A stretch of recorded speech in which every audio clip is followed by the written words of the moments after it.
Please rise and welcome to the podium the 57th Governor of the great state of New York, Governor Kathy Hochul.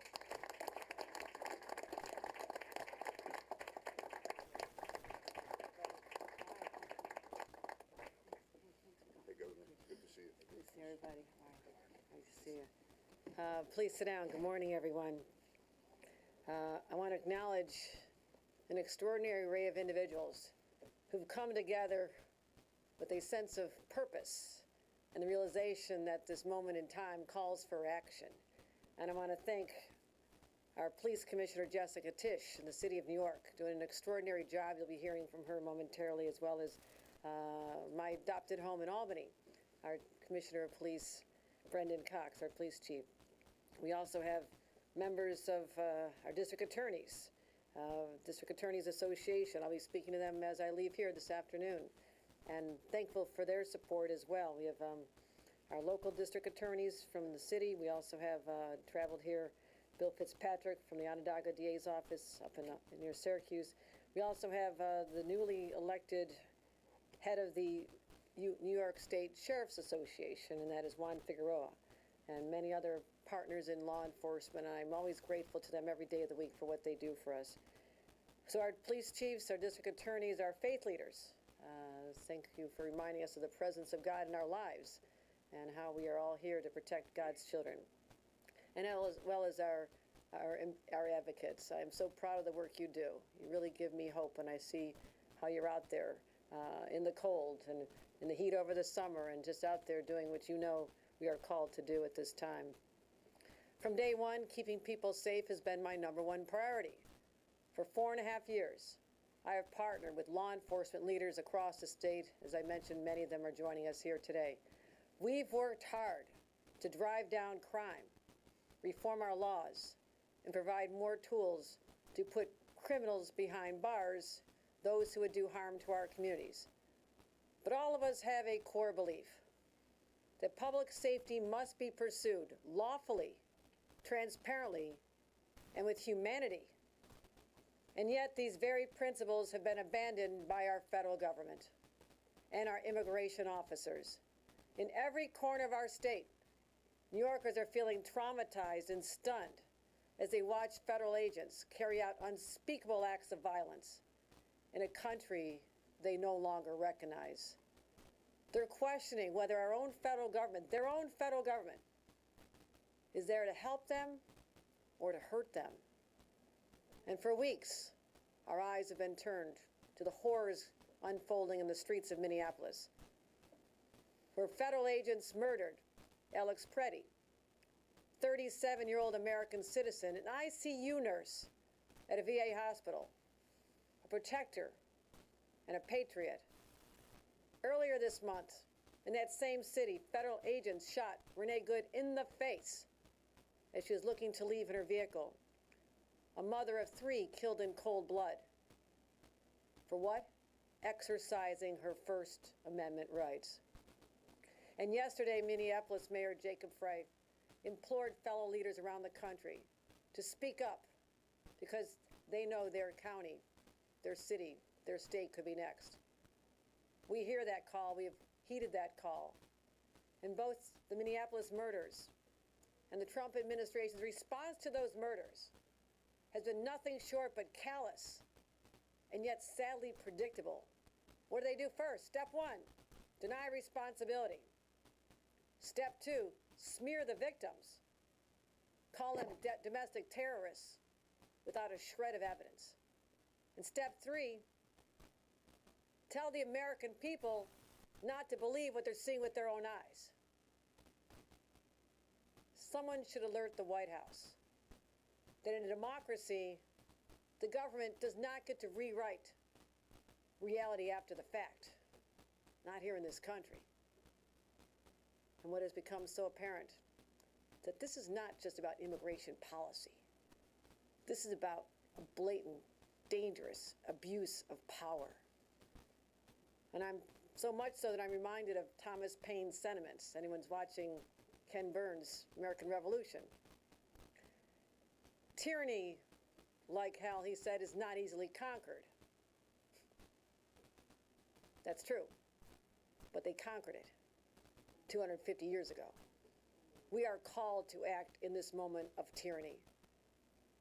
This is about a rogue federal agency that's been unleashed on the American streets for the sole purpose of creating chaos, carnage, and fear. The Trump administration has encouraged these agents to treat the American people as if they are the enemy, with their inane quotas executed by masked, armed, poorly trained paramilitary forces.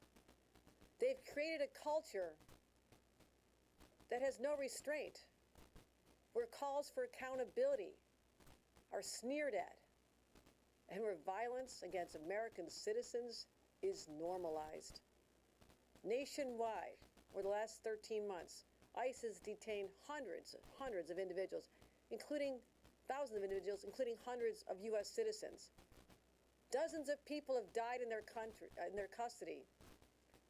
And this is the inevitable result of leadership that values force over law, fear over facts. And as I said, the leader of this, Kristi Noem, has forfeited her right to lead and should resign immediately. Do the right thing. Go home. No longer serve in that important role. Put someone in there who understands the boundaries of the laws. And while much of this country seems unrecognizable, here in New York, we know who we are. That is precisely why we must step in now and act immediately.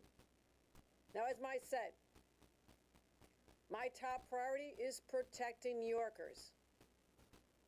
When individuals enter this country illegally and commit crimes, I want them arrested and tried.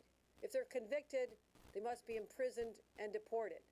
That's what we've been doing for decades here, because I need to protect the immigrant community from criminals as well. And since I became the governor, we have turned over 1,400 convicted criminals to ICE, already served their time here, paid their debt to society, and are now sent where they came from. We've also ramped up our presence on the northern border. We have a long border, over 432 miles with Canada. We want to stop the flow of guns, human trafficking, violence, gangs. We'll focus on that. Just last August, New York State Police worked with federal law enforcement to break up a gun smuggling operation run by transnational crimes. That's what we want to do. That's what ICE should be doing. That's what Border Patrol should be doing. That's their job. So make no mistake, because others are going to lie about what I'm saying right now, and you can count on this. Be ready for the lies. We will always cooperate with federal government to bring violent criminals to justice. Full stop. That's not a change in policy. However, it does not mean that New York State will stand for flagrant abuse of power under the guise of public safety.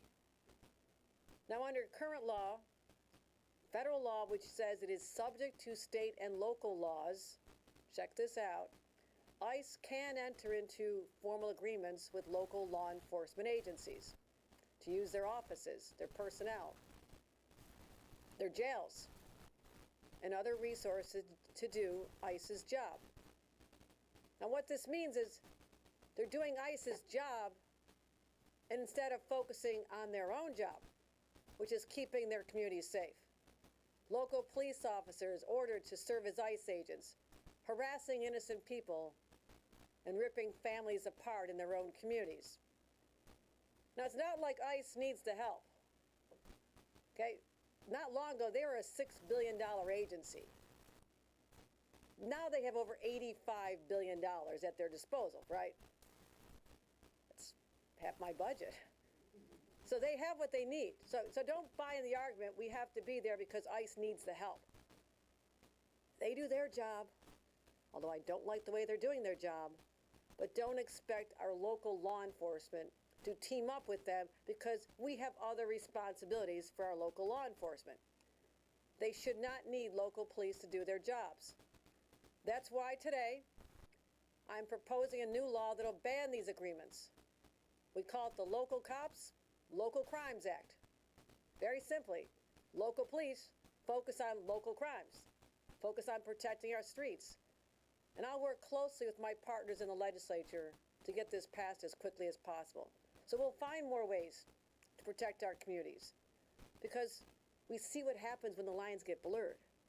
And law enforcement will tell you that the mistrust that is now created by this agency out of control affects their ability to do their jobs, because people don't know the distinction here as easily. So we want people to trust and have community policing and local law enforcement that responds to the crimes that are committed. We have retail theft, we have guns on the streets, we have gangs, we have drugs. I'm going to go out on a limb here and say that our law enforcement has enough on their hands, and our DAs have enough to do without turning into deputized ICE agents here in New York. Because this has gotten out of hand. Last fall on Long Island, federal agents had deputized local police to do what? To detain a Roosevelt High School senior after a minor nonviolent offense. This young man was beloved by his teachers and his classmates. They were so shaken to hear that this had happened in their own community. He'd been shipped off to a jail hundreds of miles away. And I know New Yorkers want to make sure that their hard-earned tax dollars are spent wisely. I don't think they want them using tax dollars to abduct nonviolent teenagers in their high schools. They want local police focused on local crime. Like I said, responding to emergencies, going after the gangs, taking on the real public safety challenges, and protecting neighborhoods the way they know best. Not diverting limited resources and personnel away from their sworn duty to fulfill these ridiculous quotas on the taxpayer's dime. So today, with this proposal, we're sending a strong message to ICE. You will not weaponize local police officers against their own communities in the state of New York. You will not use our police technology to track people who've done nothing wrong. We will not throw innocent people into our jails. And you will do everything only with a judicial order, an order from a judge who says there has been a crime committed when you're coming after our people in the state. But on the jails, ICE relies on our detention centers, right? They want to build them up. They want the capacity. Before a surge, they increase the capacity. We've seen this in other states. And they want to use the jails for that purpose. They use our jails to round up people. Now, here's my view. Our jails should be used for what our sheriffs need them for, a place to hold people accused of a crime before they have their trial or for misdemeanors. There is a purpose for the jails now.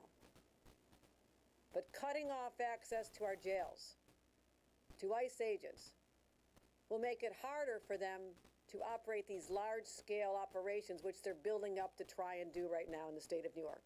We've seen the warning signs. It's happening. That's what they did in Minneapolis. Get large-scale detention centers, use the local jails for these purposes, and that's what we want to head off. Now, I'll say it 100 times because you're going to hear differently out in the streets, probably being tweeted out right now. Local police will continue to help federal agents track down violent criminals. This never has changed. It never will change.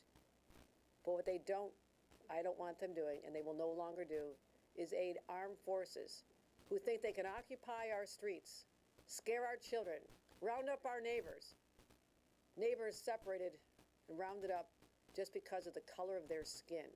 That is happening even in our own state of New York. It's no longer going to happen with the help of our local law enforcement. That ends now.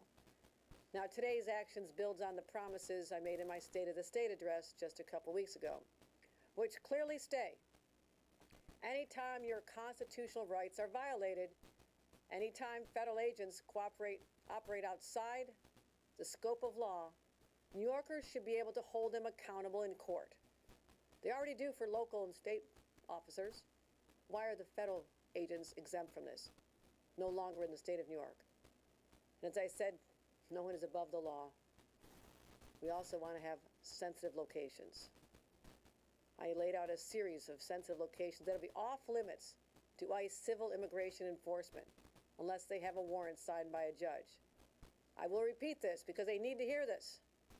Schools, daycare centers, houses of worship, and hospitals, letting our nurses know that this will be banned in the state of New York. And today, never thought I'd have to do this, but I feel compelled to add homes to that list because the Fourth Amendment protects people and stops federal agents from forcibly entering their home without a warrant, but they're doing it anyhow. So I feel obligated to add homes to a list that I just identified. But since the federal government is more than willing to ignore the Constitution to suit their own purposes, I'm going to codify that into state law. Now, as I'm wrapping up here, our actions are grounded with a common sense principle. Real common sense. Who can disagree with this? Local cops focus on local crimes, right? You can get behind that. Not working with ICE to round up innocent people and terrorize communities. The people in this country are not confused. They're not naive. They know the difference between public safety and public displays of force. Public displays of brute force simply meant to instill fear. That is what has been unleashed in cities across America. And the people of this country do know what they're seeing unfold before their eyes, and no amount of spin will convince them to unsee it. And regardless of who's running DHS, regardless of who's in the White House, here in New York, we'll always uphold public safety lawfully and with humanity.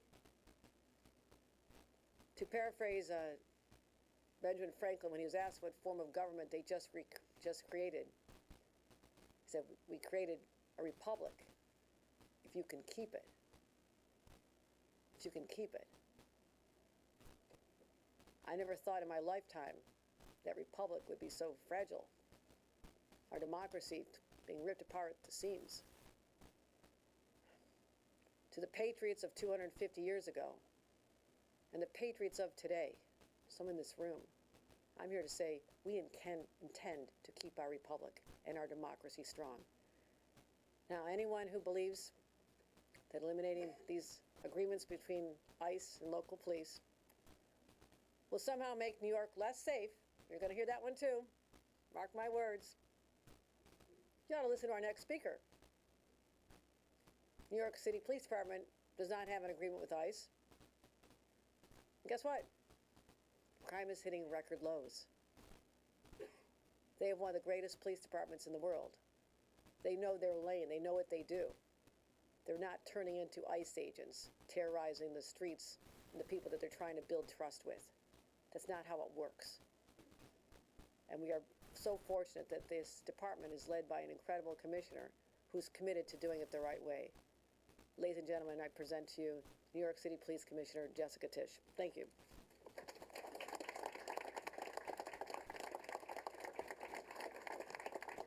Thank you, Governor Hochul, for your leadership on this issue and for your unwavering support of the New York City Police Department. The NYPD stands with the governor in support of this crucial legislation.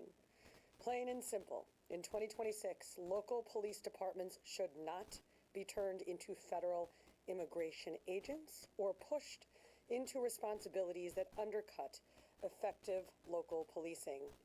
Earlier this month, I was privileged to stand with the governor to announce our 2025 end-of-year crime stats, which reflect exactly that.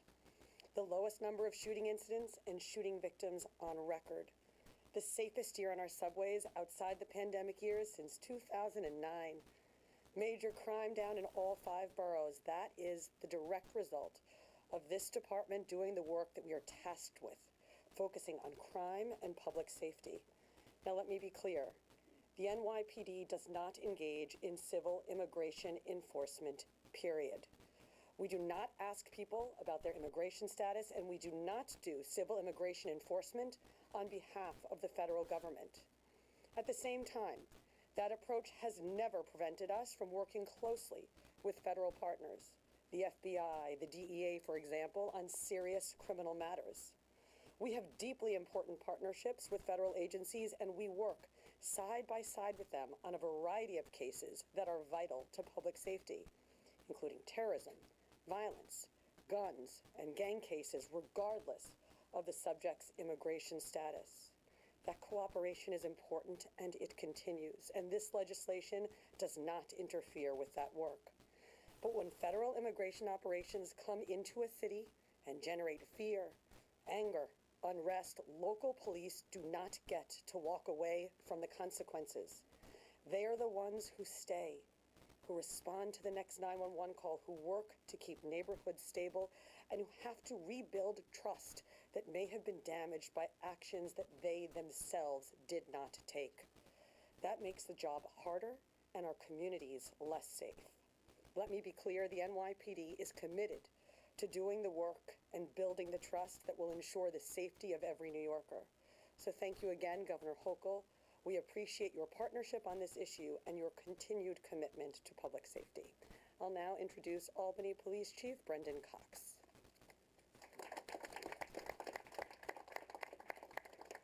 Thank you, Commissioner. Thank you, Governor Hochul, for your leadership and your unwavering commitment to keeping New Yorkers safe. I've seen that firsthand. There's been historic investments in law enforcement, including technology, and for the Albany Police Department and the Capital Region, and certainly New York State, strengthening our laws, holding criminals accountable, and committing over $3 billion to public safety since you've been governor. Under Governor Hochul, shootings in New York have fallen to the lowest level in recorded history in 2025. Major crime is declining across every category. New York is one of the safest, largest states in the nation. And we've seen that in Albany. In Albany, we had shootings fall by 60% last year, including shooting victims fall by 60%. But while governor of our state and local partners have made tremendous progress here in New York, recent events that we've seen in Minneapolis have underscored why we are here today. There's a fundamental truth that every chief in this state knows. Effective policing needs the trust of our communities, between our officers and our communities.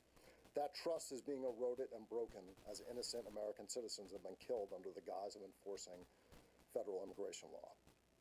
These actions have not made anyone safer. Current federal immigration efforts have only created chaos and fear, undermining our democracy and public's confidence. These events have shattered the trust of law enforcement that we rely on to keep our neighborhoods safe. And I just want to note, we've seen that firsthand. We've been out in the community, we've been enforcing laws and trying to ultimately drive down violent crime, only to see people see local law enforcement thinking we're ICE, thinking we're there to take them away and deport them, and having to actually use our skills, which our officers are very skilled at, to de-escalate a situation and let people know that we are not there to do that. We are there actually to make them safer. And I've seen that firsthand with the officers that ultimately I supervise, the skills they have to spend hours to talk somebody out of a house, to let them know that they're there for their safety, not there to deport them. Trust directly impacts public safety. When that trust is broken, when residents fear calling the police, when victims stay silent, when witnesses refuse to come forward, we all become less safe. It's that simple. Trust is not just good policy, it's public safety. That's why local law enforcement should be focused on fighting local crime and keeping our communities safe. And we must end these agreements with federal immigration officers. As the commissioner said, we don't need those. We already have partnerships with our federal partners, and we can continue to do those. Banning these agreements can keep us safer, keep law enforcement focused on our serious crimes, and local agencies are most effective when spending time investigating crime, not civil law enforcement, especially when many of us are already facing staffing challenges, that we need to address those staffing challenges and address crime, not civil enforcement. I don't enforce tax law, I'm not going to enforce civil enforcement. Let me be clear, this isn't about refusing to cooperate on criminal matters. We will continue to do that. It's about that nexus to public safety.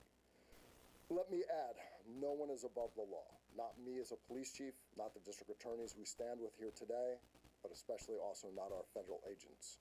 For people to maintain confidence in law enforcement, we need clear, meaningful accountability when constitutional rights are violated. And we need to ensure that mechanisms for such accountability exist, as they exist for us in local law enforcement.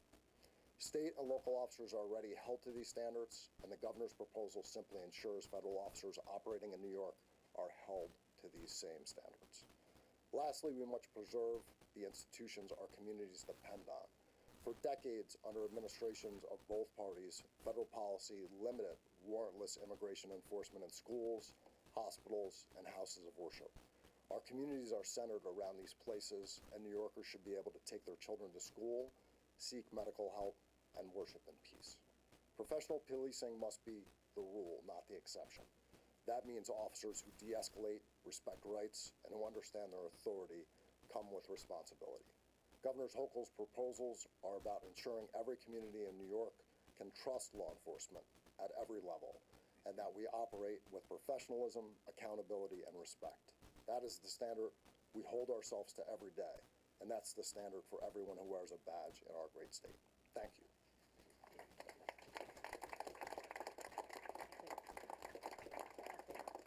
Thank you, ladies and gentlemen.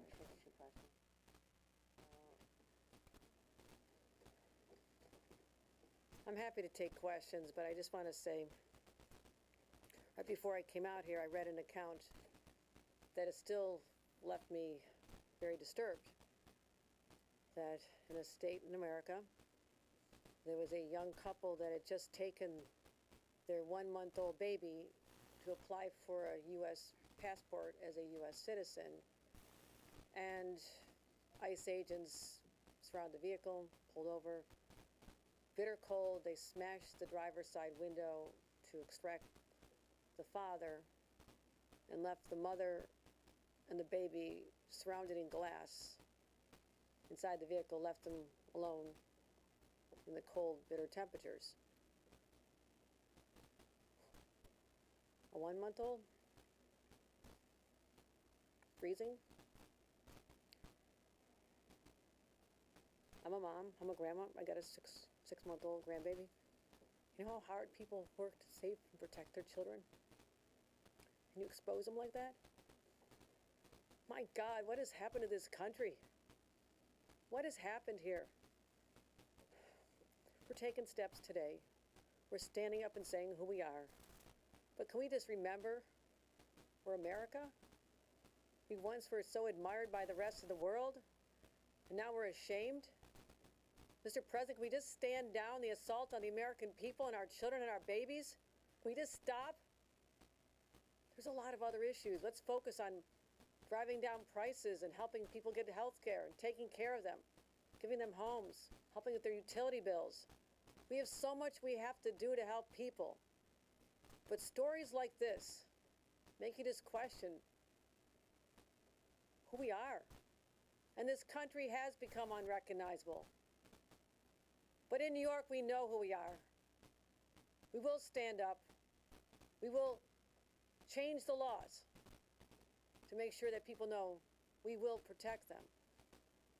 And heaven help us. Thank God for the clergy here. Thank you for your prayers. Thank you for being on the streets and helping these people who are so scared. They're not even going to churches. They're not going to schools. They're not going to daycares. Someday we'll try to put the genie back in the bottle, I guess. Go back to January 19, 2025. Try to pick up the pieces. But until then, we are called. We are morally called and challenged at this moment in history to stand with our voices, our offices, our faith, to stand up for people who are God's children. Whether they're here searching for a better life, they're living lawfully, following the laws, whether it's an American citizen who doesn't deserve to be shot in the face and murdered, or shot multiple times on the ground defenseless. I've always believed we're better than this. And in my heart, I know we are, because we are still a government of the people. And the people have had enough. Any questions? Under the trade settlement agreements, a couple of municipalities already have them, like Nassau County. Does that mean they'll be null and void now? And if they don't end that collaboration, are you also going to cut off state resources in these counties? And I have a follow-up. Once a law is passed, every municipality is required to follow the law. And the consequences of breaking the law in the state of New York is the Attorney General will bring action and it'll be taken to court for enforcement. Have you talked to Bruce Blakeman? I mean, he's your Republican opponent. Is this a shot across the bow at him? Also, do you think that ICE should be abolished? The mayor of New York City believes in that. I don't accept the characterization that this is a shot against anybody. I'm doing this for my state. We have 62 counties, and a few of them, and you'd be happy to know that the vast majority do not have these agreements, that the vast majority of sheriff's offices do not have these agreements. It is a smaller subset. So it has nothing to do with who's running for office. This is the right thing to do in this moment. And ICE desperately needs to be reformed and retrained. But we also have to have borders that are protected. We don't want criminals and gang members coming across the borders. We need to have that. But what it has morphed into under Donald Trump and Kristi Noem shocks the conscience. So that is my position. Sticking on topic, Rebecca. What has changed since your State of the State that you're now proposing this? You've been asked about the New York for All Act, for example, which this is a key component of several times, and you have either demurred or said you are not ready to support it or don't want to impede local sovereignty. So what has changed? No, this was not supported by the legislature. It hasn't been passed, right? New York, if you're referring to New York for All, it only passed one of the houses of the legislature last year, so it's never gotten to my desk, number one. But yes, there are elements that are certainly important, and I want to have the conversations with the legislature. New York for All originated with the legislature, so we'll be having conversations as we go forward. But this is something that I feel that as I survey and find out how many of these agreements we actually have and how they're being abused. I think it was, the first trigger was, so who went after the high school student? It was local police officers. As I gathered more information, I realized this is being abused in our own state, and I needed to take action. But certainly Minneapolis focus all of us on constant communication. And although we were talking about this in December, so I don't know what date it changed, Rebecca. It's just I announced a number of policies. You'll be hearing more, and this is not the end. This is not the end of the conversation. We're going to continue doing more and working with the legislature to get this over the finish line. Any other topics? All right, thank you guys. Well, actually, the police commissioner left and had a couple questions for her. Have either you or the police commissioner had conversations about potential increased ICE presence for New York City? Because we haven't seen what we've seen in Minneapolis. Are you worried that we could? Have you had any indication from either Trump or Tom Homan? No, but I see the signs. They're building up capacity to detain people because right now they don't have enough capacity to do a large-scale surge of ICE agents. I'm not saying they will. And I hope to God they don't come because our police are busy enough. Our state police, our sheriffs, local chiefs of police, they're all busy people. They've got a lot to do to keep us safe, and it's been successful. You can't dispute that the crime is down in the state of New York because of a lot of hardworking people, some standing behind me. So I don't want them to have a surge, no, but when they're trying to build a large-scale facility in Orange County, and the county executive doesn't want that, and we don't want that, and they're looking at other facilities in other parts of our state to build. I'm watching the trends here. Why are they doing that if they're scaling back? I think the opposite could be ready. So that's the sign. They've not told us they are, Bernadette. I don't expect to get a handwritten note saying we're coming in a couple of weeks, but they're going to show up at some point, and I want to be prepared. Change the laws now, do what we have to do to fortify ourselves, and part of it is reminding local police. We respect what they do. We know they're trying to build trust with communities, and I want local police focused on local communities fighting local crime. That's it. That's all this is about. Not to deputize you to be part of an agency that is huge, bloated, untrained. The hours of training that goes to be one of these new ICE agents is shocking. Compared to what we have to do to become a state police officer, there's no comparison. How often how are they trained in conflict de-escalation? How many hours have you spent on conflict de-escalation and not whipping out your gun as the first reaction? Maybe we'd have 2 more 37-year-olds alive if they had followed the same thing we do here in New York. Thanks, everybody. Thank you, guys. Ladies and gentlemen, that concludes our program. Thank you all for coming.